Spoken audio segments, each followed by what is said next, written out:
Yeah, looks like the flow of people coming in has slowed down. So I think we're okay to get started. Okay. Well, I can get going then.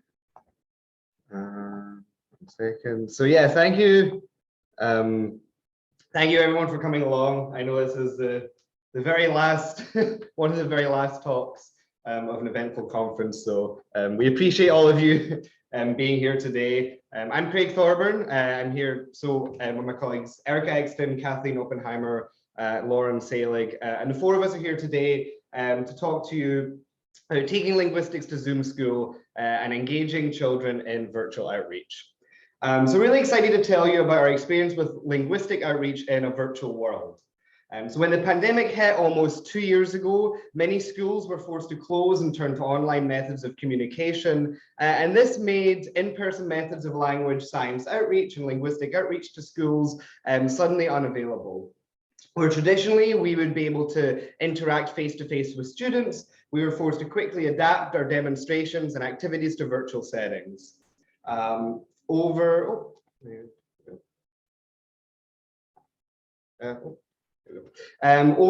the last year, we've invented these innovative means of doing language science outreach remotely with mostly elementary schools. So far, we've reached over 165 students between virtual STEM nights, school visits, and larger multi-grade assemblies. So throughout the talk today, feel free to use the chat to ask any clarification questions or any larger questions we can address at the end. We also love kind of having engagement. If you have your cameras on, and feel free to use reactions or anything as we're going along today. So today we're going to be taking you through that process, discussing the lessons we've learned, some general principles and guidelines for virtual outreach, which we hope kind of will be helpful for others who want to do this moving forward. So today's talk, we're going to start with some of previous outreach approaches both we and other people have taken.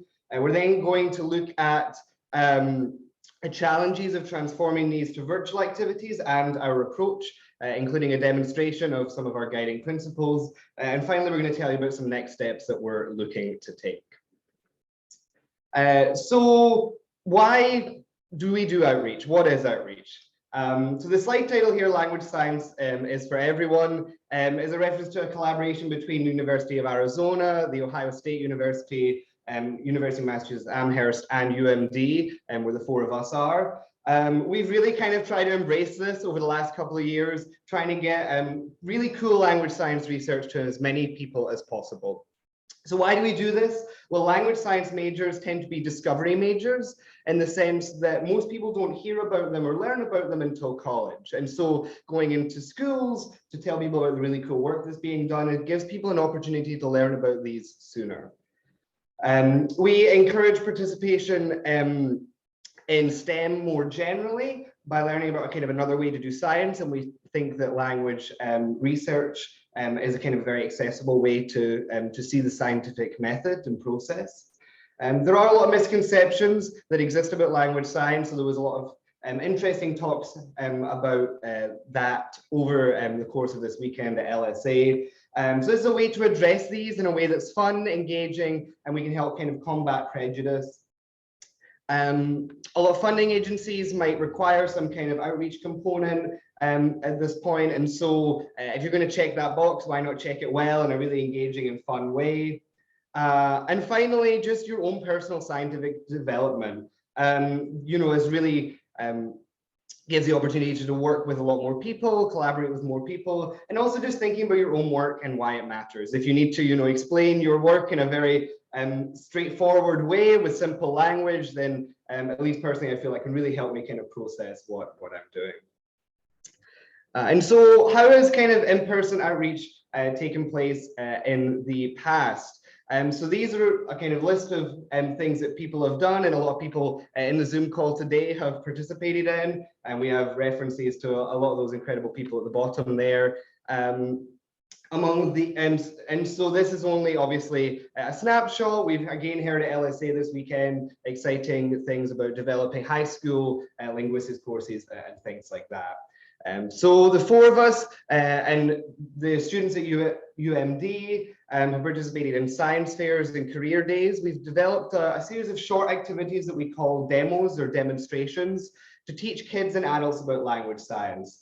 And so these would be activities where someone could come up to a table and spend 5 minutes with us going through a quick little activity. And we would do this at these kind of events, also events like Maryland Day, which is a large-scale university-level outreach event at the University of Maryland. In the past, we've also done school visits, where we might have us visit a school or school students visit our campus, and maybe perhaps get a lecture from a faculty member, and then some small group activities, those same kind of demonstrations led by graduate students. A lot of exciting other things kind of on this list here, particularly museums. And so obviously there's a collaboration between the Ohio State University and the COSI Museum, which Laura Wagner spearheaded there. And also in DC, where maybe not many of us are right now, but with Planet Word, we've had an opportunity to go into there and do a little bit of research, and we're excited to kind of continue that in the future as well. I'm going to pass it over to Lauren now, who's going to talk a little bit more about how we switch these activities to virtual and the challenges of that. Great, thanks, Craig. So Craig just outlined all of these wonderful in-person outreach activities that we were doing pre-2020. And of course, we had to sort of turn on a dime when the pandemic began, and we tried to draw on what we learned from in-person outreach to create virtual outreach. And so what our group focused on was we took some of these activities, what we call demos, that we were doing in person, and tried to first adjust them to a virtual format before we started creating new entirely virtual demos. And of course, we came up upon some challenges in doing this. First of all, there are always technical issues, as everyone at this conference is aware of. We had to deal with things like generally poor Wi-Fi quality, learning how to properly set the permissions on our Zoom rooms, and also just generally working with people who might not be familiar with Zoom, making sure the students we were working with knew how to interact with the platform. And for our group in person, like Craig said, we typically did a lot of sort of science fair or career day activities, which were booth style interactions. So students would come up to us, we'd have one-on-one interactions that were pretty freestyle. And we found on Zoom, we were actually getting much larger groups. And along with that meant less free-form activity. So we needed more structure to deal with these larger groups. And we also found that we had a lot more time with students. We were used to these booth style interactions where we'd have maybe a minute or two with each kid, unless they were more interested, and then maybe 5 minutes. And so we had more time to fill with more students, and we needed a lot more structure. So we needed to make our outreach look a bit more like those high school visits, classroom visits, even summer camps, and less like booth style interactions when we switched to being online. We also had to attract people to participate. So in person, people can see that we're engaging and that we're fun and that we're excited. But virtually, we have to attract people to even log in, first of all. So when we did STEM nights, science fairs virtually, we found that when given the opportunity, we really wanted to advertise ahead of time to kids and let them know that they were going to get to be detectives who would explore language, and just that they'd be in an engaging presentation, just to try to give us a little bit of edge over other sessions that they could choose that might involve fun things like spaceships or volcanoes. And actually what we found was most effective was just reaching out directly to teachers and trying to do classroom visits so that we could get the entire attention of a class at once instead of having to compete at these STEM and STEAM nights. And finally, of course, we had to deal with just sort of general fatigue. Students were sometimes on Zoom all day before our presentation, and so we had to kind of get them engaged again, and as well as just sort of convince teachers that we were worth their while. Okay. And so to solve some of these problems, these were the main solutions we came up with, particularly for the issues of having larger groups for a longer period of time, which were the biggest challenges for us to overcome.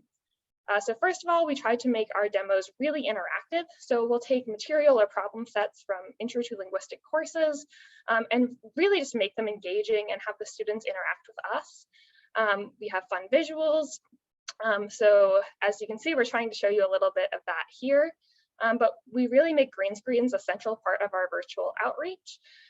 And they're just homemade felt green screens. They're nothing complicated.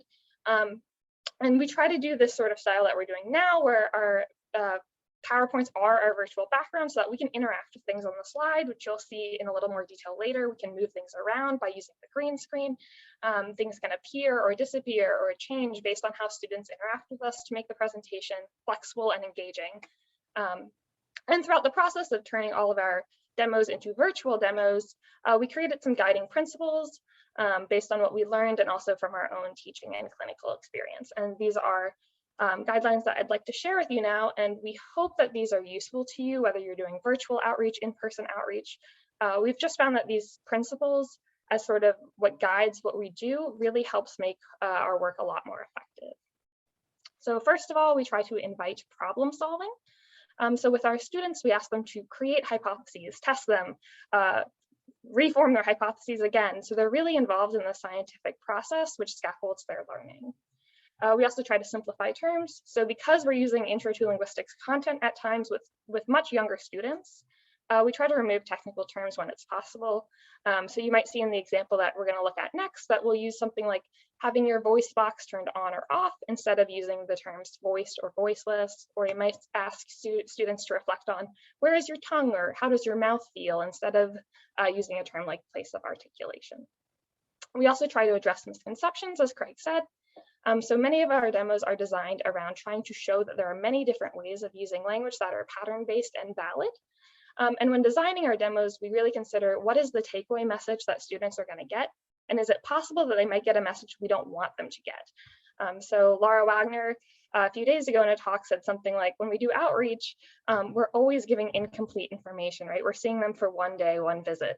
And so that's always going to be true for us as well. And what we try to do is just make sure that the information we're giving them, though incomplete, is at least accurate and not reinforcing any stereotypes. And finally, we try to encourage interaction. So like I said, it's really engaging. It's a back and forth between us and the students.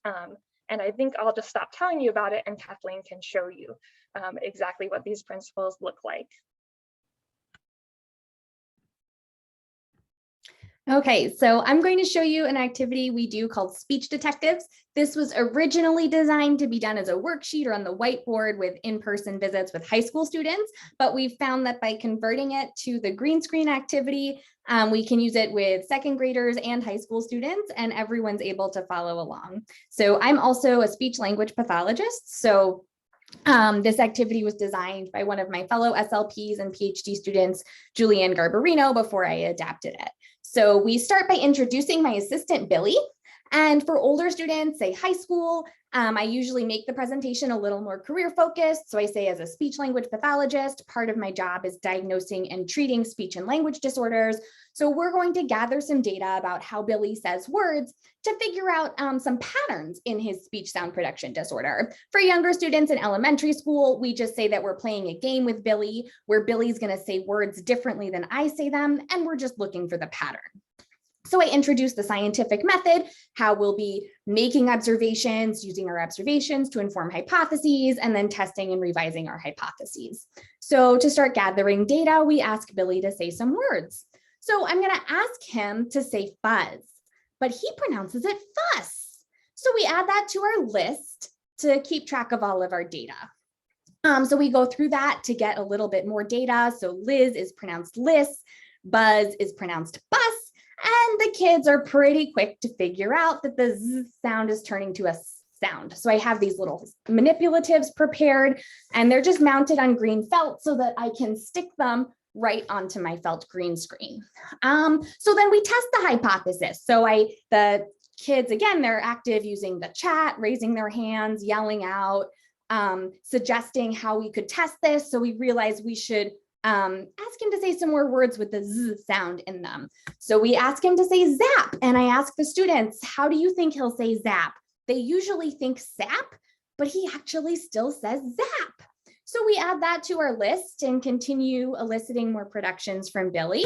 And so Susie and zoo, he still pronounces the Z correctly in those sounds. And again, the kids are pretty quick to figure out that what's happening here is that the Z only turns into a sound at the ends of words. So now we've revised our hypothesis. And at this point, I explained to the students that there's so many other sounds in English, right? Not just the Z sound. So let's see what he does with some of those other sounds. So we'll ask him to say some other words. So we ask him to say mad, and he pronounces it mat. I do give the kids an opportunity to guess, but usually even if they guess all kinds of things, they have not figured out the pattern at this point. So we add that to our list. And again, we get some more data. So bed becomes bet, web becomes wep, bob becomes bop. And so we regroup again to list out the patterns we see. So they add that d becomes t and b becomes p, but again, only at the ends of words. And so then we pause here and I point out that we have 3 patterns that we found in Billy's speech, but we want to try to find one pattern that describes all 3 of these patterns. So I have the kids focus starting on the z and z changing to s. And I have them go back and forth between making those 2 sounds. And I had the visuals of the animals to try to draw their attention to sounds rather than letters. So s like a snake and z like a bee. And we ask them guiding questions to help lead them towards figuring out the ways that s and z are similar and the ways that they're different. We talk about how the voice box vibrates, or your voice is turned on for sounds like z and turned off for sounds like s. And so then we do a sorting activity where I have different manipulatives again, and we sort them into whether they're made with the voice off or the voice on. And so once we've sorted them all, it looks like this. And then we go back to the list of 3 patterns that they found earlier. And at this point, the kids are usually able to figure out that the one pattern that describes all 3 of these is that voiced sounds become voiceless at the ends of words. So here they've been doing the scientific method themselves, but we've simplified the terminology and provided enough visuals that even 2nd graders are able to follow along and figure this out. And at this point, the kids usually ask really great questions that lead to conversations about accents and dialects versus disorders. We talk about the last questions like, oh, so does this mean that all speech differences are just a problem with the voice box? And so we get to have great conversations about that, because no. And then we finally test our hypothesis again with another set of data so that they can practice applying the rule. And the kids do a really great job with this. So, and then another demonstration I wanted to show briefly is our bilingual barnyard activity that Craig does. And I'm just going to show a video where you'll see side by side what the kids see and what Craig is doing. And this is for an activity on animal automatopoeia around the world. First of all, we're going to see who's inside this barn. Mom, mom. Ow, ow, ow, ow, ow, ow, ow, ow, ow. Guff, guff, buff. So who do you think's inside here? What animal do you think we've just heard? That's right, it's a dog. Okay, and so after we go through the 4 barns and they get to hear the animal sounds and make their guesses, we then go into an activity where we explain, teach them about the phonotactics of a couple different languages. So English, Japanese, and German are the ones we picked. And we're really careful again about misconceptions, that anytime we're talking about something that one language does that another doesn't, so German has lots of consonant clusters that Japanese does not, that we're also introducing things that Japanese has that German doesn't, so that there's no, it's harder for kids to take away something like, some languages are just simpler than others or something. And then they get to apply what they learned about those phonotactics to hearing other animal automatopoeia sounds and telling us what languages they might belong to. And now I'll turn it over to Erika to wrap up the presentation. All right, thanks. So now that you have seen some examples of what 2 of our activities look like, I want to briefly explain how we build these demos. So both Speech Detectives and Bilingual Barnyard, which you just saw, were created by PhD students who came before us and were originally used in in-person outreach. We workshopped them a lot so that we could adapt them to online, and now we're starting to build some new demos from scratch. And this is the process that we use while doing that. First, we decide on what the takeaway is going to be, which covers our guiding principle of addressing misconceptions. For example, the takeaway for speech detectives is that 1, we can find patterns in speech sounds by thinking about how those sounds are made.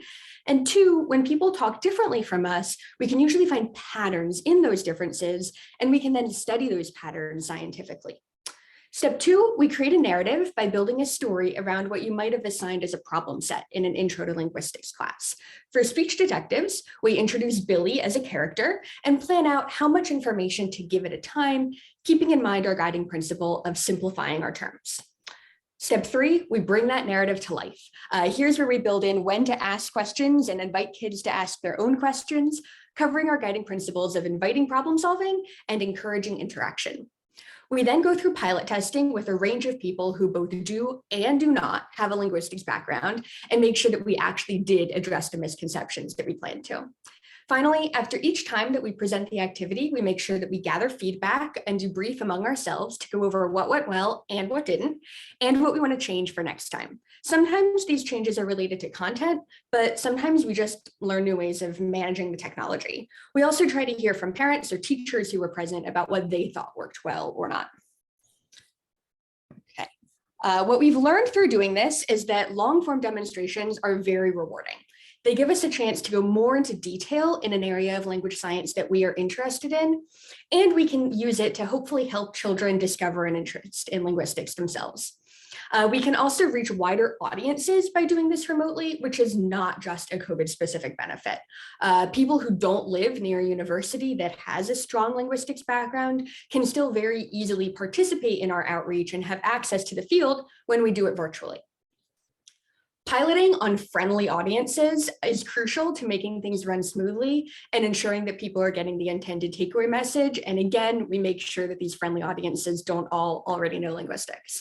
And finally, leveraging the online format and actually using it to make things interactive helps to offset that disengagement that comes from being physically separated. So next, we are working on partnering with more schools in order to bring their students these interactive activities. We made contact with an elementary school that's local to our university, and we've been visiting with their 4th graders about once a month. We've also started using social media to reach more teachers, and we have a few possibilities in the works for more classrooms that we can work with from doing that. And we're always looking for more classrooms. And finally, we're looking to start measuring our impact. We know that some groups working on outreach in the past, including some of you who are here today, have reported the effectiveness of outreach, and we're hoping that even more people will do so moving forward, so that as a field, we can evaluate what kinds of approaches seem to work well, though we know there are definitely challenges to doing that. Trying to get our IRB to understand what exactly it is we want to do in terms of measuring impact of our outreach has been an experience, and we only recently got final approval. So our plan for how we want to measure our impact is to ask students to complete a 3-2-1 form after they participate in each outreach activity. This is a format that's really common in educational settings, so we hope that'll make it more familiar to students and thus accessible for 3rd through 12th graders and pretty easy for them to fill out quickly. We'll ask them 3 rating questions: how interesting was it? Was the length okay? And how easy or hard was it? 2 things that they learned from our activity, and 1 question that they still have. Overall, linguistic outreach in an online world is possible and it's very rewarding, though it is a bit more work up front. However, now that we've practiced, we're at a point where we have several activities ready to go anytime, anywhere. We do feel that presenters need a bit more expertise in the subject matter than they might for more booth-style science fair activities, because these presentations tend to be a bit more in depth, so you might be more likely to get more specialized questions. However, that also means that we have more time to really teach a concept and let students discover ideas on their own. Leveraging the green screen technology and the Zoom format helps us to make our demonstrations a lot more exciting, we think, and ensures that everybody participates. All of the kids are using the react buttons to answer questions, they're putting their guesses in the chat, they're raising their hands to ask a question, and so that is really fun to see. Finally, we've developed some guiding principles to make sure those activities are engaging, which again are inviting problem solving, simplifying terms, addressing misconceptions, and encouraging interaction. So I'd like to thank all of you for listening to our talk at the tail end of this very interesting and intellectually stimulating conference. And we would like to thank all of the people listed on this slide. I'll move out of the way so you can see all of them, for supporting our outreach efforts in various ways over the past year. And I believe we have some time left over for discussion, although this is the end of the conference, so we are more than happy to stick around as the conversation continues. Thank you.